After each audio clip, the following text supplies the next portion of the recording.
Good afternoon, everybody. Welcome to the Rotary Club of Gainesville Tuesday meeting at the Cade Museum. We've got Davis Rimbert back from the mountains to join us. And let's get started here. And I'm going to ask Mr. Pete Inwall to come out for the pledge and song.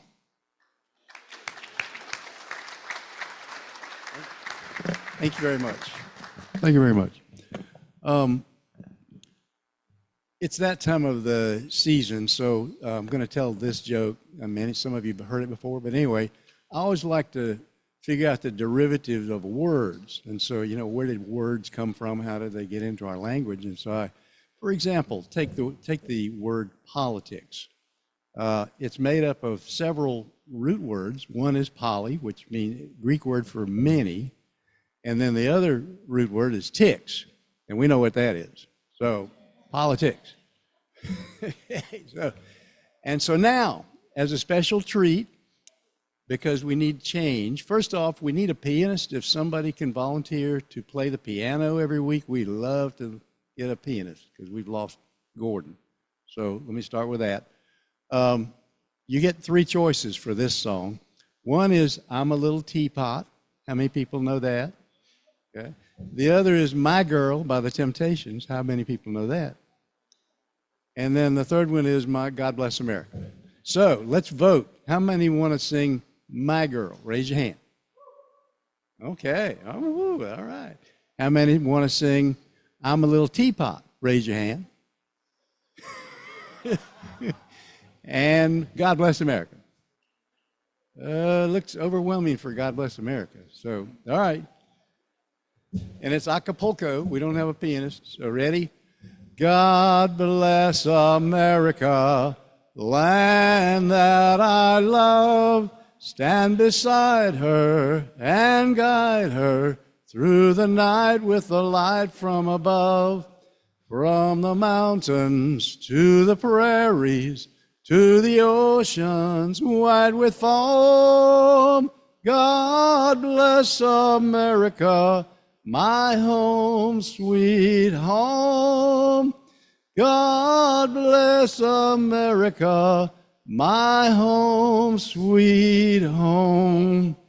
My girl, talking about my girl. Pledge of allegiance. Okay.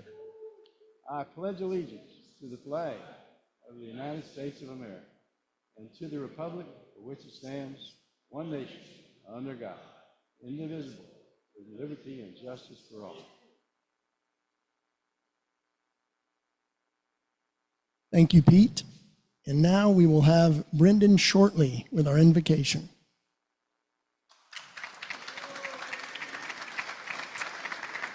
Thank you, David. Today we're kind of lucky. We have Keara here from the Alachua County Trust, Conservation Trust, excuse me.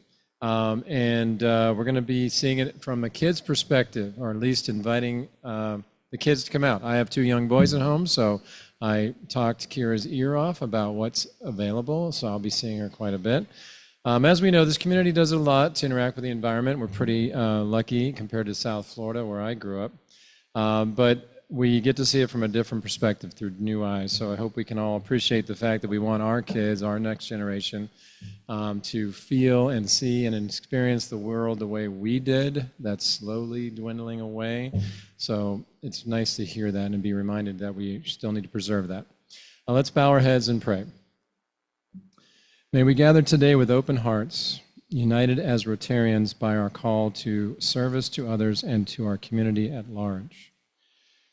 As we share this time together, let us renew our commitment to caring, guide our hands as we step into nature, taking the opportunity to mentor and serve our youth while appreciating nature and modeling the true spirit of Rotary.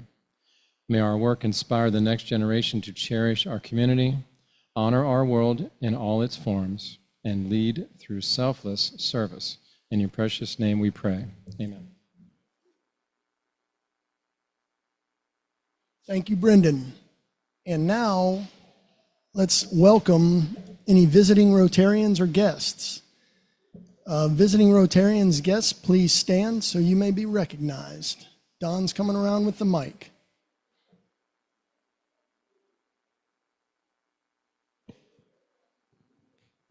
Thank you, Don. Greg Young. I have two guests today from the Alachua Conservation Trust. I have the development coordinator, Jeffrey Forbes, and our speaker today is Keara Clancy. Thank you so much.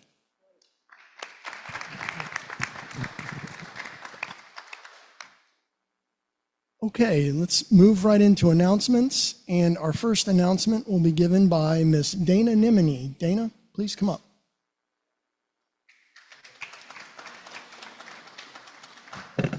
So we are putting together bowling teams for Strikeout Polio. We're working with Greater Gainesville, the Monday Club, on this. And on your table are a little summary of the event, which is coming up October 12th. The sign-up sheets say Tuesday, October 12th, but it's Monday. So if you have interest, if you would please get to me, with me, and we'll put together teams of 4. So have a great day and strike it out. Thanks, Dana. And now I'd like for Dwight McKee. Where's Dwight? Here he is right over here, ready to go. Dwight? Good afternoon, fellow Rotarians. Put the save the date on your tables here for the Seafood Spectacular. So mark your calendars for Thursday, November 5th. It's always a great event. I know many of you all have been there year after year. Ticket prices are going to be the same as last year and the year before, which is $60 each for 1 to 4 tickets, or if you purchase 5 or more tickets, they're $50 each.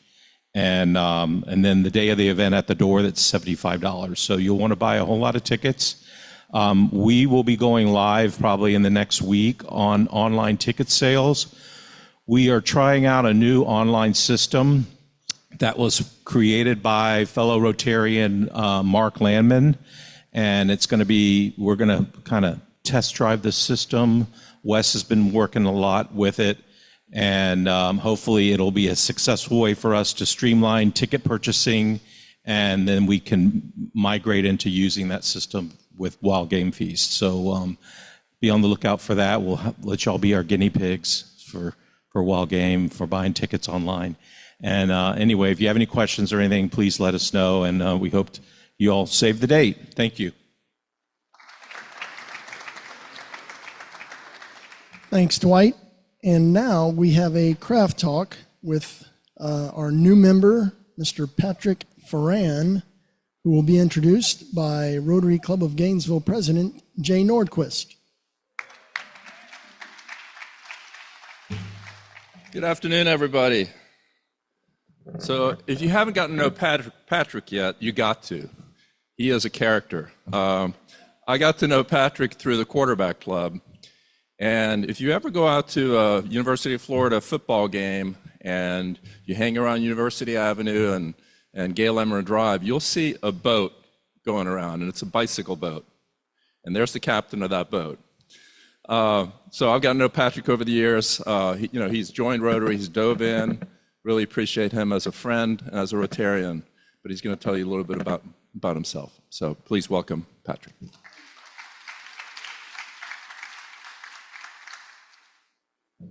See if I can do a PowerPoint. It's going to be 35 slides. 35 slides. Do you get that? Just cancel the other speaker. Thanks for coming. First, I'd like to thank Jay for... I'm not that short. Thank Jay for sponsoring me. Appreciate that. Somebody said, they're going to try and grab you for leadership. And I said, no, I've already said Jay before about leadership in the quarterback club, so I'm used to doing that. So we'll go with that. I was born in the long ago in Hartford, Connecticut. But my parents had the good sense to leave Connecticut because it's cold, and they moved to Florida. And then I grew up down in South Florida, Jupiter Cuesta, a lovely place. I was in a tough neighborhood. I lived on Country Club Drive. It was very harsh. But I forgot, and I had the application for the University of Florida on my desk growing up. I was about to apply, but then the government made a mistake, and they made me the Coast Guard Academy. So I said, "Ooh, well, they're going to make a mistake. I'll take advantage of that." So I went to the U.S. Coast Guard Academy in New London, Connecticut, graduated in 1988, and then I went to Detroit, Michigan, and there I protected you from the Canadians. Have you ever had a problem with the Canadians?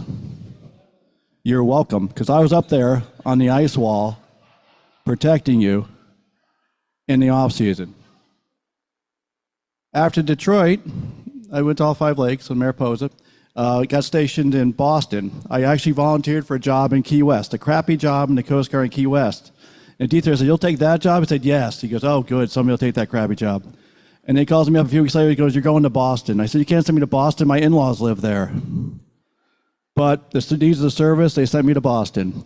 And I was there for 4 years, but I did take a vacation for a couple of months to Bahrain with the U.S. Navy. That stands for Commander U.S. Navy Central Command, which is a hot spot. So I did get to visit Dubai, Bahrain, of course, Pakistan, and Kuwait. But it was perfectly safe then, so it was fine. After that, I went to Duke University. Oh, I got admitted to University of Florida's MBA program. Application, send in my deposit. And then I got admitted to Duke. And I'm like, ooh, I want to go to Duke. So again, I turned Florida down. I canceled that check, got the $25, it's a long story. But so then I went to Durham, got my MBA at Duke, but I worked my way down to Florida, worked for CSX, the railroad, in their marketing department for a few years. And then my wife, of all people, says, "We're moving to Gainesville so I can go to law school." So finally, I end up in Gainesville. And while here, I worked for Exactech for a few years, and then I worked for the University of Florida MBA program, the program I did not go to, but that was fine. I could still sell it because it's a really great option for people. While working for UF, I did the University of Florida's Master's of Health Administration degree. So I finally became a Gator myself. People said, "Are you a Gator grad?" I said, "Well, eventually I was." So I am now a Gator grad. And I got bored at UF. I took a job at the British Business School, but in Miami. So it was interesting because I'd be in meetings with the only American there. I got to visit China and other places, Dubai and UK with them. And then I took a job after that with Tulane out in New Orleans. Harsh spots to go to. So while in New Orleans, I did some things, which you'll see. Moved back to Gainesville to be a stay-at-home dad because my youngest had some health issues. And then I worked for Merrill Lynch for 7 years as a financial advisor. And just a few months ago, I started working for Raymond James, Orion Advisory Partners out in Newberry. So work. That's what we call it at home because they're always doing work, right? And I say, well, I got to do some work or some other work. As a financial advisor, I think one of the things is I get to. There's something all of us should say. I get to do this. I get to go to Rotary. I don't have to go to Rotary. I get to go to Rotary. I get to help these people. It's a really great job because you can help people so much as a financial advisor. And my tagline I'm working at is guide good people toward great goals. And great goals is, first one is that you don't need somebody else to ever help you at a certain point, that you have enough in retirement to provide for yourself. And you can provide for other people. And those are great things. Maybe that's a vacation, something else. But those are the great goals that good people are trying to work towards. 3 takeaways. We are comparison machines. People do not care about their current status. They care about the trend line. A person who makes $10 an hour gets a raise of $12 an hour, they're happy. Another person has $10 million, the market goes down 5%. They have $9.5 million, but they're miserable. So we care about the trend lines in our lives because we're comparing ourselves in the past to our current state. Some of you have noticed that you and I have gotten older. So that's not always good. That's a comparison. Money is an amplifier. It doesn't really change people. A good person does good things, and a bad person wastes the money. Person likes boats, they get a bigger boat. We've all seen this. Generational wealth, values are more important than assets.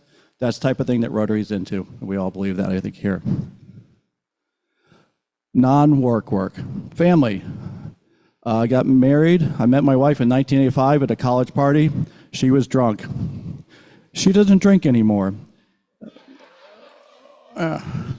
We've had 3 kids, Meg, Matthew, and Mary. We had a little gap there. My wife's very Catholic, another baby for the Pope. You know how it is.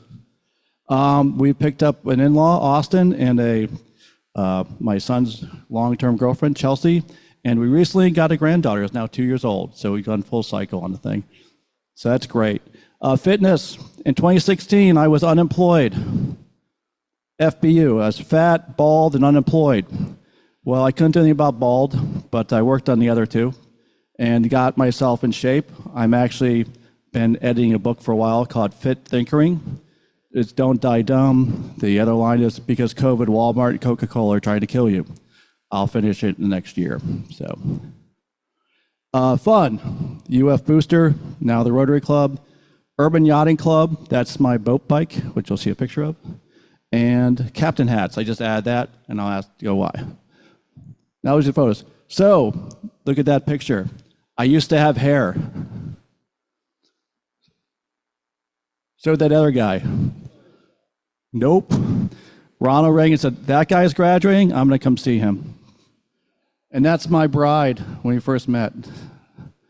This is when we finally got to Gainesville, and we were all drinking the Kool-Aid, except for my oldest daughter who went to Duke, but I couldn't blame her because I made the same choice. This is my oldest daughter's wedding, like 3-4 years ago, and the whole crew is there. It's Chelsea, Matthew, Mary, Meg, Austin, and my wife and I, Julie and I. And the good part is, on bottom right is our granddaughter. So the wedding has been productive for all the right reasons. And that is us with Mary, her mom, as a baby, and that's my parents. So it's come full circle. This is pictures of the boat bike. It is a modified pedicab. It's this type of thing people are like, why did you do this? Well, I used to live in New Orleans. They go, oh, that makes perfect sense, because you need a boat for parading in, don't you? So that's the Christmas parade, Alachua parade, just going to just a Gator football game, and that's in my backyard. Now, when you have a boat bike, you need to have a lot of different captain hats. So you're changing it all the time. And I'm sewing a new patch on for the new event, and I'm like, this is dumb. So I designed my own hat, and some of you, who's in the lottery? Who's the lottery pick? Can we pick the lottery to see who's going to win a hat today? Oh, well, someone's going to win a hat today with the patches. But right now, I'll show you the hat. And I'll ask Jay to come back up here.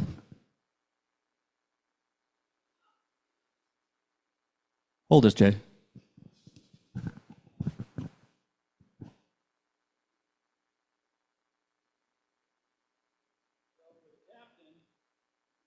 We got a Rotary.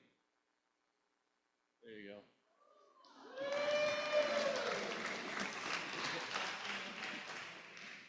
I got a little Rotary because I'm just a little. So that's pretty much it. That's the captain hat. I have a little website, Urban Yachting Club, to sell hats at. I have a little website to sell hats at. I don't sell that many, but I give a lot of them away. And we're giving one away to the lottery today. And we sold a lot more lottery tickets today because we were giving away a hat. You guys can be bought. Any questions? Let's hear it for Patrick. Well, I told you he wouldn't disappoint. He is a character. We love the fact that he's in our club. Patrick, before you sit down, we have a gift for you. So, fortunately, we've got a plaque for you, which is it's the Rotary Club of Gainesville official plaque for you becoming a member. Also, it has our 4-way test. So, you need to proudly display that on your boat or somewhere. Thank you very much, sir. Thank you, sir. Appreciate you.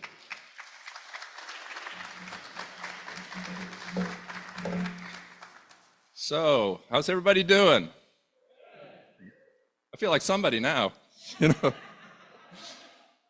So you know how we talked about Rotary moments, and when people would like to share a moment about something that's happened in Rotary or something that's impactful or that they want to share. So today we've got somebody that's going to be talking to us about something, and we're going to bring Brendan up here for a minute to talk. Give us a Rotary minute. So.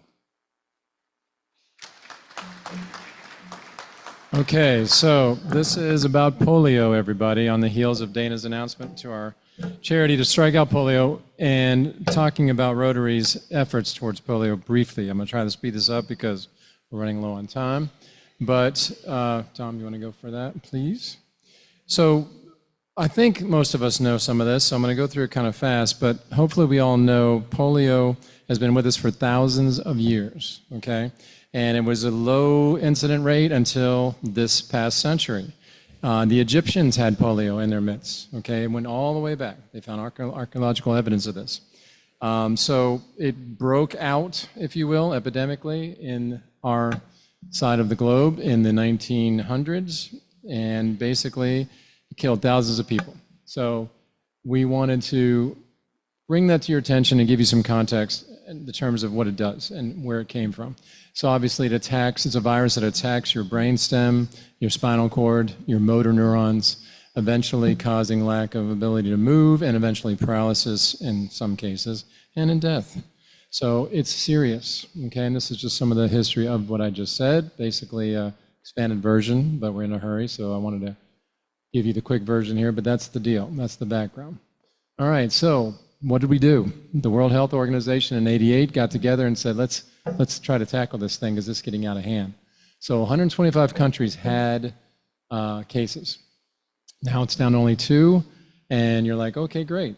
And some of us are old enough to know or been in Rotary enough to know the history. It went down, it went up, it went down. So we're thinking, okay, it's going to go all the way down. Well, it never did.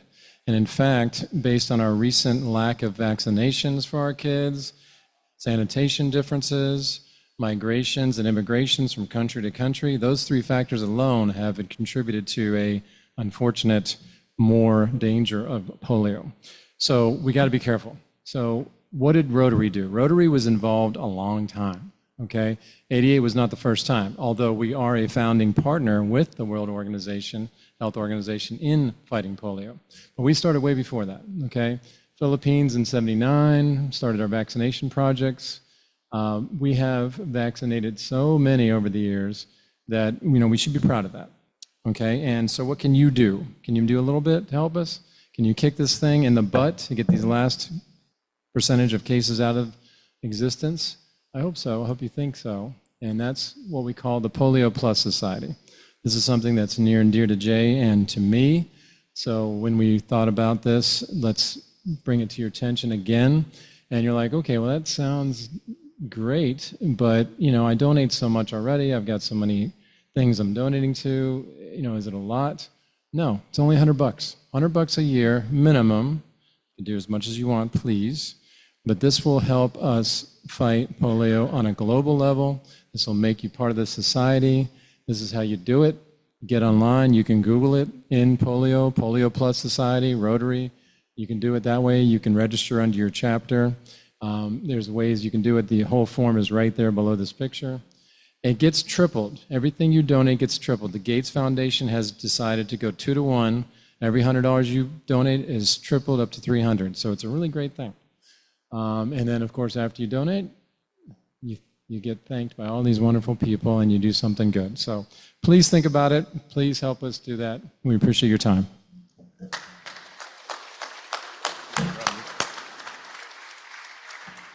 Thank you, Brendan. We've talked about polio, and I think, some of us, we think it's out of sight, out of mind kind of thing, but certainly we still have our duty to try to eradicate that dreadful disease off of our planet. I'm going to make some quick announcements. We had a foundation meeting last week where it was announced that we have a district grant for $20,000 that's going to benefit the Gainesville Community Ministry Food Pantry. They are going to get some freezers that are badly needed for storing food. And this is an all-club type of thing. So we raised the money by the car show that we had at Butler Plaza. That raised some money. And also from the Harley-Davidson barbecue event that we had a couple of years ago. So, and we're also been selected this year again to be the recipient of the Butler car show proceeds. And so that has helped basically fund this project. It's a district grant. Kirk Smith and Ed Newmans are making initial site visits, and there'll be an opportunity for Rotarians to help with this as well. So it'll be a service project. Dictionary project for 2026, that is being handled by the Greater Gainesville Club, the Monday Club, and so they'll be reaching out, opportunities to help with the distribution of the dictionaries. And also for the Wild Game Feast, we are going out to the community to solicit proposals from anybody that is interested in trying to apply for the Wild Game Feast proceeds. And so there is actually a shortened form that's being worked on right now that will allow multiple not-for-profits to not go through a whole lot of effort, but go through some effort to explain what their projects are. And then from that, we'll develop a short list and some interviews and select the recipients for this year. I also want to thank both Dwight and Guy Joplin for agreeing to be the King Neptunes. I think there was some discussion of the foundation about calling them mermen's possibly, so we'll stay tuned, but appreciate you guys stepping up, and that's such a great event. Looking forward to that. And we did have a nice fellowship on Thursday where all the clubs got together, and so if you're looking for opportunities to hang out with fellow Rotarians, get to know them, it's a great thing to do. We'll have another one coming up next month. And there'll be more service and fellowship opportunities that Greg Young is working on. It's going to present to the club.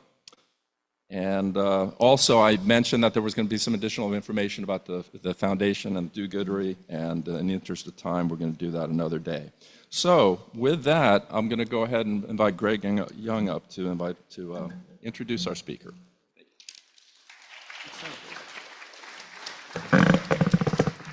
Good afternoon, everyone.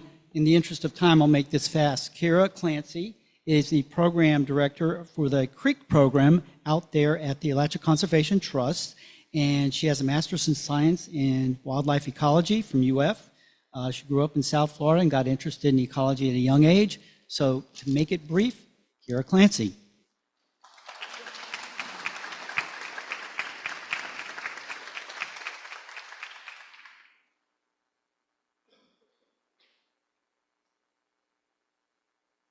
A little bit of a height deficit here. We're going to lower this really quick. All right, how's that sound? Good?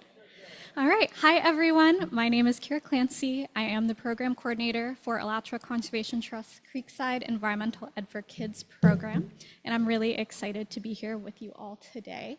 My talk is titled From the Classroom to the Creek, and the reason it's titled this is because I have the really great fortune of getting kids outside every single day in my job, and I feel very privileged to do it and excited to talk to you about it here today. And so before I get into the program itself, for those of you who aren't familiar with Alachua Conservation Trust, we are a group that works on conservation here in Alachua County, but also 21 additional counties throughout Florida. Our goal is to do conservation to protect the historical, scenic, recreational, and natural resources in and around North Central Florida. We do this through habitat restoration, conservation easements and acquisitions, as well as outreach and education to connect people to these outdoor spaces that we are conserving. And just to give you guys a rough idea of where we work in 22 counties, which are highlighted on this map, but most of our parks and preserves are actually concentrated right here in Alachua County, hence the name Alachua Conservation Trust. If you haven't had a chance to get out to one of our preserves, I really recommend it. They're beautiful, well-maintained, if I do say so myself, and they're just a great place to connect with the outdoors. And so, one of my highlights of my job is working with the Creekside Environmental Ed for Kids program. I am a staff of one. I get kids outside every single day, and it's a magical thing. And our goal is to increase access for students who might not get to get outside on a day-to-day basis. Alongside getting kids outside, we also seek to promote student empowerment, making sure that students not only do new things, but feel like they can do those new things, that there's a place for them to do those new things safely, and to walk out of it feeling confident and secure in the things that they're doing. We want to also bolster science literacy. Most of our students are performing in the bottom 50th percentile of standardized testing. What that means is that they're performing one grade, sometimes 2 grades below where they're supposed to be in their educational career.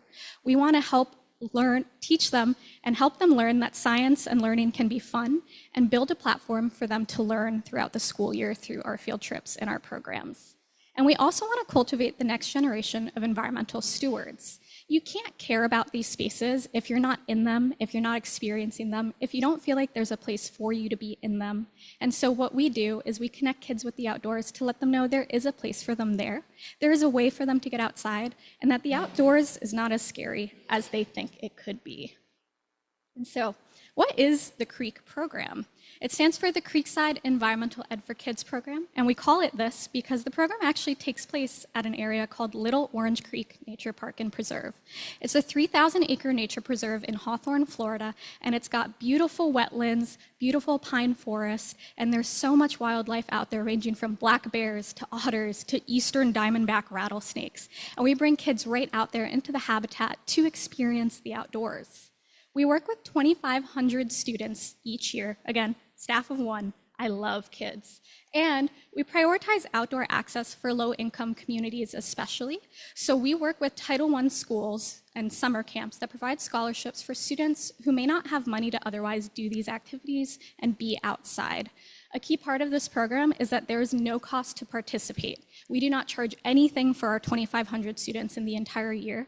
That includes covering the bus to and from the nature park, because for some of our students, even that $5 charge for the school bus is enough to not get them outside. And as a program, we want there to be no barriers to accessing us in the outdoors. A little bit about our program history. There might be some familiar names on here. Kathy Cantwell actually started this way back in 2010 with a vision, and it was to get kids outside. Kathy Cantwell worked in children's health and realized kids were not getting outdoors. They were on tablets, more on their phones. And she sought out to figure out how do we change that. And she worked to acquire Little Orange Creek Nature Park. At the same time, Alachua Conservation Trust launched their first environmental education program at Tuscaloosa Learning Center in Micanopy, where they were bringing kids outdoors. In 2016, Randy Camion, who is Kathy Cantwell's friend, decided to continue her legacy after she passed by starting the Creekside Environmental Ed for Kids program. At the time, they were serving about 400 students each year, but in 2019, the program had to take a pause due to the pandemic. In 2021, that's when I came along. I was actually a volunteer for the program, and I was helping Randy to rebuild it from the ground up while I was a graduate student doing wildlife research at the University of Florida. It became my passion project. I really loved working on the design, and when a job opened up, the first thing I did, while still being a grad student and working on my thesis in defense, I applied for this job on a whim, and I've been here since 2022, and today we are proud to serve 2,500 children each year, which is big growth from the 400 that we had several years ago. And so what does the program do? How do we operate? Well, as a program, we follow the 5E model of instruction, which stands for engage, explore, explain, elaborate, and evaluate. It's a research-backed model that's been proven to be effective for not just teaching kids, but developing critical thought and independent thinking. Everything we do at the program is themed around this idea: I am a scientist. And as scientists, they actually go out into the field and practice a specific kind of science with each educational activity. They also receive a journal to document their findings. And so, to better conceptualize this, I'm actually going to run you through what it would look like if you were a student out on a field trip at our program. And it all starts in the classroom the day before the field trip. We visit the classroom with this pre-visit activity called What Scientists Do, and we introduce this idea of thinking like a scientist. We go from class to class, and in 30 minutes, we teach them, how does a scientist think? What we do is we give them a mystery item. I'll let you guys in on a secret. It's a fossil. They get this mystery item, and they're like, what is this rock? I don't care about this rock. And we go through step by step and teach them how to explore, observe, ask questions about the item, and then try to come to an explanation on what this item is by using the evidence through this process. Whether it's kindergarten or the 12th grade, the most amazing thing is in 30 minutes, they go from, I don't care about this rock, to, what do you mean this is a fossil? And what I'm holding is millions of years old, older than I am, sometimes older than Florida is. And they get really interested. And so it's a really great way to set the stage, both for how to think like a scientist, but also for the process of being scientists and thinking on their own in the outdoors. When they come to the field trip, they get off the bus, and the first thing they do is they chant, I am a scientist. And then we break out into education stations. Each of these stations is structured around a specific kind of scientist, and the first one I'll talk about is our aquatic adventure, where they chant, I am a biologist. What they're doing is they go out to Little Orange Creek, they dip net in the creek, and they conduct a biodiversity assessment. Even our preschoolers do this, and we call it that because what they learn is 1, the word biodiversity, 2, how to assess things, and 3, exploring a really cool habitat most of them have never been in. In this biodiversity assessment, their goal is to catch as many species of animals as possible. They have to identify what each species is, how many they catch of each one, and we decide together, are these indicator species? Could they tell us if this ecosystem is polluted, if it's pristine? For instance, when we catch salamanders, we know this habitat is healthy because they're the first thing that disappears when there's chemicals. But if we catch a lot of beetles, we know, okay, if the beetles are the only thing there, something's wrong. The students have to come to the conclusion of if this habitat is polluted, pristine, or somewhere in between based on what they find. Another station is our Birding Buddies station. In this one, they go through and they actually build their own species of bird by Frankensteining different kinds of bird adaptations of birds right here in Florida. They then get binoculars and they go out into the field to learn about birds and observe those adaptations in the wild. My favorite story came out of this station, which is we had a student in a wheelchair, and he was really worried his wheelchair was going to scare all the wildlife away.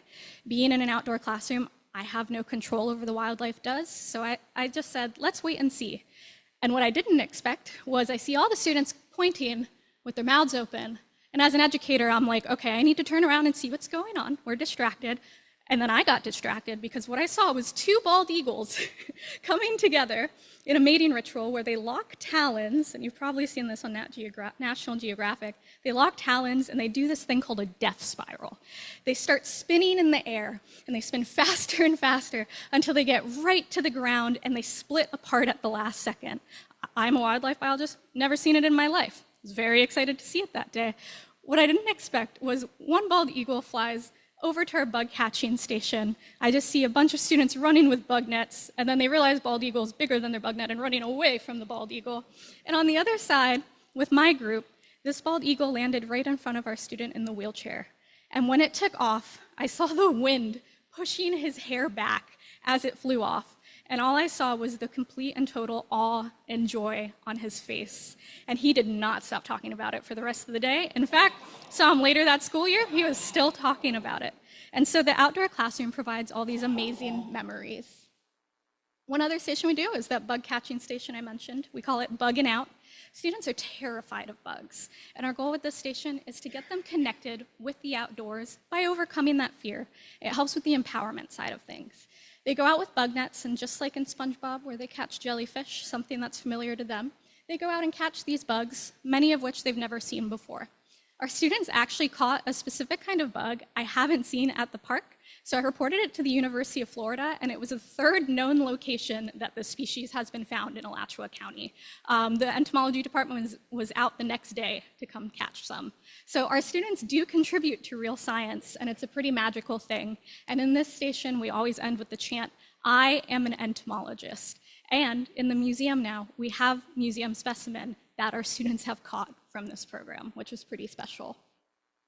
Another station we do is our walk and talk station. We go out into the nature and we just do inquiry. We ask questions, we embrace our whimsy and curiosity, and we structure this around the students' interests, so it's different every single time. Some of our students want to know about edible plants, and so we do an edible plant walk and highlight all of the native species that you're not going to see in your grocery store, but are still have medicinal or edible purposes for people. Other students are interested in wildlife, and we've actually tracked wildlife out at the park, including turkeys, and then found the animal during our walk, which is pretty magical. But all the work that we do, you can't know it works without the evaluations. And so one of the big parts of our 5E model that we follow is evaluating to make sure that what we do actually works. And so with a lot of our students, they are functionally illiterate. That means they can't always express through paper and words how they feel. So for our evaluations, what we do instead is we ask them to draw so that they can explain and convey those complex feelings. So for this group, it was a 5th grade class, and we told them, draw how you feel in nature. No guiding questions, that's all we do. We tell them to draw. And what we saw across the board was before the field trip, students had conflicting feelings about nature. They drew things like this student said, I feel happy and scared. That's very normal. A lot of our students have never been outside before, and so they're not sure how to feel. But the same student, and this is reflective of most of our students on the field trip, had very different feelings after. In the top corner, he wrote, "Nature makes me feel happy and calm." And not only that, but with no guidance whatsoever, he drew himself in an ecosystem and labeled the aquatic and terrestrial habitat. And it was pretty amazing because his idea of nature expanded so much more after the program, and those positive feelings were very evident. We also wanted to understand how it affects their perceptions of science, and so we asked students to draw a scientist. We did this with 4th grade at a summer camp, so we knew going into it, their understanding of science would be much more complex than maybe some of our students at schools. However, what we saw was that most of the students only had the idea that scientists were hard scientists. I'm talking our lab coats or mixing chemicals, chemicals exploding in our hair and our hair blown back, just like that drawing there. And not a single student drew themselves as the scientists, which was really shocking to me. After the field trip, 56% of students drew outdoor scientists, like our entomologists, our ornithologists. Their idea of science expanded, but even more so, 84% of the students drew themselves as the scientists doing the science. And so we wanted to make sure that we were conveying they can do science, there's a place for them in science, science is there for them, and this evaluation helped us realize that we are doing that. We also go to classrooms. For some of our schools, field trips are not reasonable because they come with administration, bureaucracy, difficulties. And so what we do is we bring the field trip to them, and we actually go to the classroom, we use green space on the campus, and we redefine what nature is for them. Because nature is not always going out into the middle of the wilderness where nobody is. Nature can be an osprey that's built a nest in their school courtyard, like this photo here, and we watch the parents feed the baby right on their school playground, something they've never noticed before. We also have a partnership with our dropout recovery school right here in town. We work with grades 8 through 12. We lead their science classes every single month. And then at the end of the year, as incentive for attendance and being in good standing, they come out on the field trip with us. And that is a really great way to help them continue to go to school and get back on track.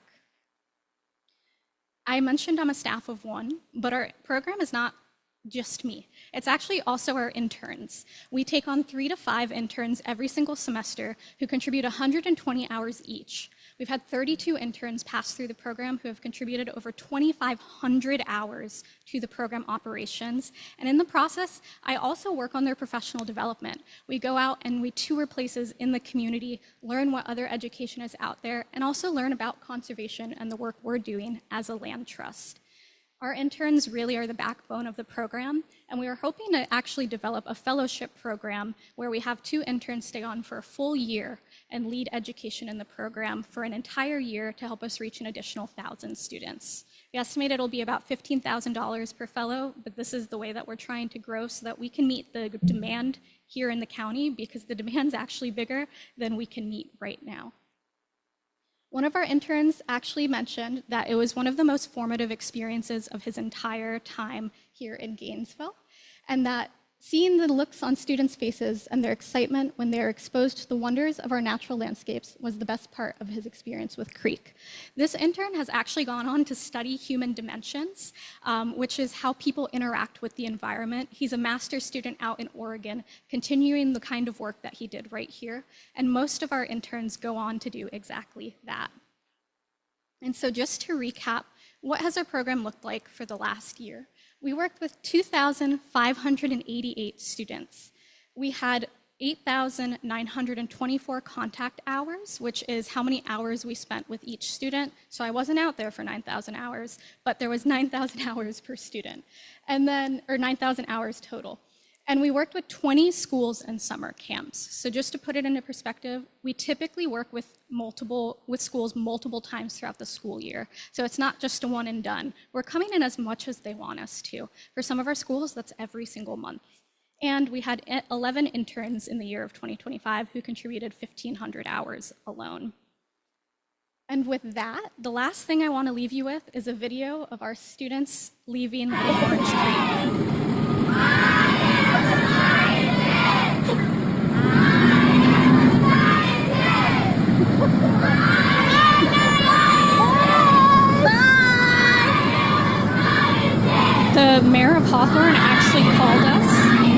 because they heard the bus coming down the highway from about a half mile away, and they wanted to know why somebody was yelling, "I am a scientist."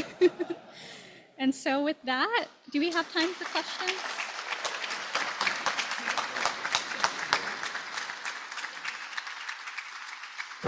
I'm so sorry that our earlier programs ran a little late. You are an absolutely amazing human being, and what you've been able to accomplish with this program is just outstanding.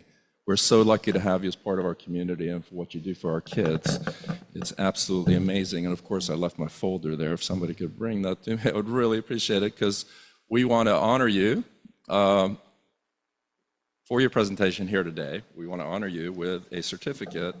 We're making a donation in your honor to the ALICE program, which is Asset Limited Income Constrained Employed Individuals. These are individuals who are one paycheck away from disaster in their families and personal lives. And so we're reaching out. This is through the United Way, and so we're making a contribution in your honor. Thank you so much for being here today.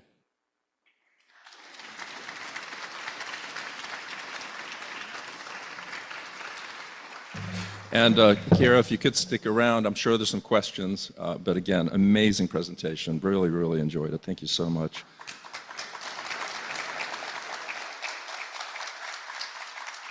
All right, so the winning raffle number is, that is, I'm gonna need, it looks like 630. It looks like 630. Somebody got 630. That's the winning number. I'm sticking to it. I'm sticking to it. I'm sticking to that story. We'll double check it. Somebody else read it just to make absolutely sure. It looks like 630. David's gonna, thank God I have a sergeant at arms. 630, I got it right. I get the winning prize. So next week is the Hippodrome is coming in to do a talk. We got Evans Hale coming in, and the quote of the day. You know, I don't know who said this, but this is absolutely amazing. A child who learns to care for a creek learns to care for the whole planet. I think, Keara, you demonstrated that today. Thank you so much for being here today. We're going to end with a four-way test. Everybody stand up. Is it the truth? Is it fair to all concerned? Will it build goodwill and better friendships? Will it be beneficial to all concerned? Thanks, everybody, for coming. We're adjourned.